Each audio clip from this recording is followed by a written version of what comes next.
So dear students, करते हैं next question. Question कह रहा है, to a man walking at the rate of 3 kilometre per hour the rain appears to fall vertically downwards. तो एक man अगर 3 kilometre per our की speed से, आप देख सकते हो इस डायरेक्शन में मूव कर रहा है, तो उसको रेन क्या लगती है आती हुई। एक्चुअल में रेन वैसे नहीं आ रही, उसको लग रही है कि जो रेन है वो सीधा उसके सिर पे आ रही है, ऐसे वर्टिकली डाउन ऐसे आ रही है। ठीक है, तो मैन की वेलोसिटी है 3 किलोमीटर पर आवर और रेन इसको लगती है वर्टिकली डाउनवर्ड्स आते हुए। When he increases his speed, तो ये अपन जो सिचुएशन ड्रॉ कर रहे हैं ये अकॉर्डिंग टू क्वेश्चन ड्रॉ कर रहे हैं। तो अगर मैन अपनी स्पीड को इंक्रीज़ करता है, if man is going to increase his speed from 3 to 6, उसने अपनी स्पीड को डबल कर लिया, it appears to meet him at an angle of 45 degree. तो रेन क्या होती है, 45 डिग्री से मीट करती है। अब ये एक कॉन्सेप्ट आप ध्यान रखो कि अगर मैन इस डायरेक्शन में, सपोज करो कि रेन ऐसे फॉल कर रही है किसी एंगल से, वर्टिकल के साथ थीटा एंगल पे फॉल कर रही है, ये कॉन्सेप्ट है, ध्यान रखना है।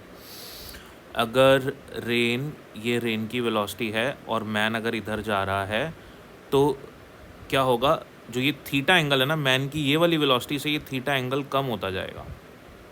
अगर आप मैन की, ये रेन की वेलोसिटी है, वी आर लिख देता हूँ मैं, ठीक है। तो अगर आप मैन की वेलोसिटी बढ़ाते जाओगे तो ये थीटा एंगल कम होता जाएगा, कम होते होते होते होते होते अब वर्टिकल में लग गई। आप और स्पीड बढ़ाओगे तो क्या हो जाएगी, ये पीछे जाने लग जाएगी वेलोसिटी। मतलब अगर रेन, अगर आप ऐसे मूव कर रहे हो तो रेन आपको ऐसे आती हुई दिखने लगेगी, तो आपको मतलब आपके फेस पे आएगी रेन, अगर आप ऐसे मूव कर रहे हैं तो बहुत ज़्यादा स्पीड से, राइट।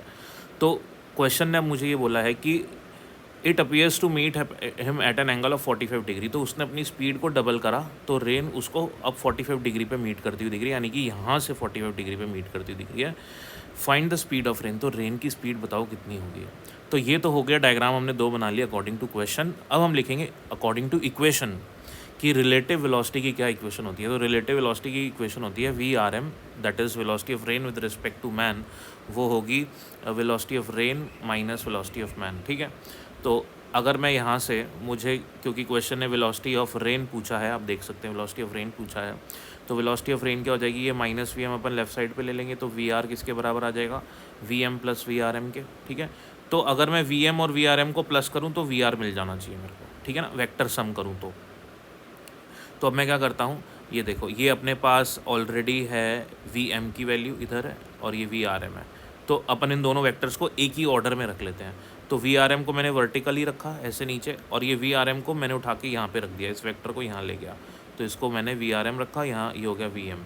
तो ये दो वेक्टर्स एक ऑर्डर में है, तो triangular law of vector addition क्या कहता है कि अगर दो वेक्टर्स एक ऑर्डर में है तो उनका रिजल्टेंट अपोजिट ऑर्डर में आएगा ना, तो ये रिजल्टेंट हो जाएगा इनका, यानी कि अगर ये वी आर एम है और ये वी एम है तो ये वी आर हो जाएगा, राइट।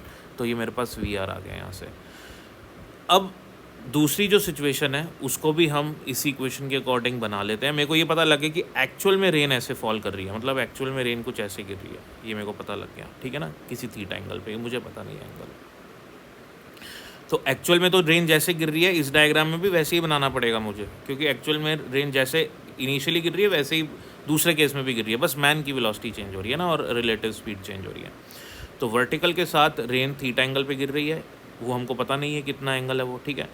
अच्छा, अब मैन की वेलोसिटी यहाँ पे आ रही थी, ये वाला पूरा वेक्टर था 6, इसको अपन उठा के यहाँ पे रख देंगे, ऐसे यहाँ पे ले जाते हैं इसको। तो मैंने क्या करा, ये वर्टिकल लाइन है और इसी वेक्टर को उठा के मैंने रिवर्स कर दिया, ऐसे ये पूरा का पूरा ऐसे रिवर्स कर दिया। जैसे ही मैंने इसको रिवर्स करा, अब मुझे पता है कि ये वाली जो लाइन है इनिशियल केस के अंदर ये वी आर एम हुआ करती थी, ठीक है ना। अब मैंने इसको वाई मान लिया, ये वी आर का V are as it is है, और ये पूरा का पूरा मेरा 6 आ जाएगा, ठीक है, ये पूरा का पूरा मेरा 6 आ जाएगा। इनिशियली ये वाली साइड कितनी थी मेरी, 3 kilometre per our velocity of man थी ये, तो ये साइड मेरी 3 हो जाएगी, तो यानी कि ये पूरी की पूरी 6 है, तो ये बची हुई भी 3 हो जाएगी, ठीक है ना, क्योंकि पूरी 6 है। तो ये सेम ट्राइंगल है, बस इस ट्राइंगल में थोड़ी सी मॉडिफिकेशन हो गई है, we are as it is आ गया, ठीक है ना, ये वाली साइड एज इट इज़ आ गई, और क्योंकि ये वाली जो मैन की वेलोसिटी है वो डबल हो चुकी है, तो ये 3 और ये भी 3 हो जाएगा। और अपन को ये तो गिवन है कि वी आर एम यहाँ से 45 डिग्री पे है, बस अपन को ये नहीं पता इस सिचुएशन में, तो अपन ने इसको वाई मान लिया इस साइड को। तो अपने पास ट्राइंगल बन चुके हैं। यहाँ पे इन ट्राइंगल्स के अंदर अपन को कह सकते हैं अपन ट्रिग्नोमेट्री लगानी है और अपना आंसर आ जाएगा, जो जो अपन को चाहिए सब कुछ मिल जाएगा। तो मैं tan थीटा की वैल्यू निकालता हूँ। tan थीटा क्या हो जाएगा 3/y, ठीक है 3/y हो गया tan थीटा। अब इस ट्रायंगल में tan थीटा लगाऊंगा तो 45 है, तो tan 45 क्या हो जाएगा अगेन 3/y, ठीक है। तो इन दोनों को इक्वेट कर सकता हूँ मैं। तो tan theta equals to 3/y, tan 45 is also equals to 3/y, so 3/y is equals to 1, so y equals to 3। अब मैं साइन 45 लगा लेता हूँ, इसी में साइन 45 लगा लेता हूँ। साइन 45 का परपेंडिकुलर अपॉन हाइपोटेन्यूज, सो 3/VRM, और साइन 45 की वैल्यू क्या होगी 1/√2। तो यहाँ से मेरे पास VRM आ गया 3√2 km/h में, ठीक है। तो VRM की वैल्यू भी निकल गई मेरे पास। मेरे को चाहिए velocity find speed of rain, मेरे को रेन की स्पीड चाहिए। तो अब मेरे पास VRM भी आ चुका है, और अब मैं थीटा निकाल लेता हूँ सीधा सीधा, क्योंकि मेरे को ये वाली साइड मिल चुकी है। ये वाली साइड है 3, दैट इज़ y, ये y है और y 3 के बराबर है, ये हम निकाल चुके हैं। तो tan थीटा क्या होगा, ये हो गया परपेंडिकुलर, ये हो गया बेस, तो 1 आ जाएगा। 3 से 3 कैंसिल हो जाएगा, 1 आ जाएगा, यानी कि थीटा भी हमारा कितना हो गया 45 डिग्री हो गया, ठीक है। तो ये थीटा भी अपने पास 45 डिग्री आ गया। मेरे को ये VR चाहिए, तो अब VR निकाल लो अब सीधा सीधा। तो साइन 45 इस वाले ट्रायंगल में साइन 45 करेंगे तो परपेंडिकुलर अपॉन हाइपोटेन्यूज, तो ये 45 डिग्री है, अपॉन परपेंडिकुलर 3/VR करेंगे तो VR आ जाएगा अपना 3√2 km/h, ठीक है। So this is the way we can solve this question. और हम यहाँ पे VRM पूछा नहीं था, हमने VRM यहाँ पे कैलकुलेट कर लिया है। Thank you for watching.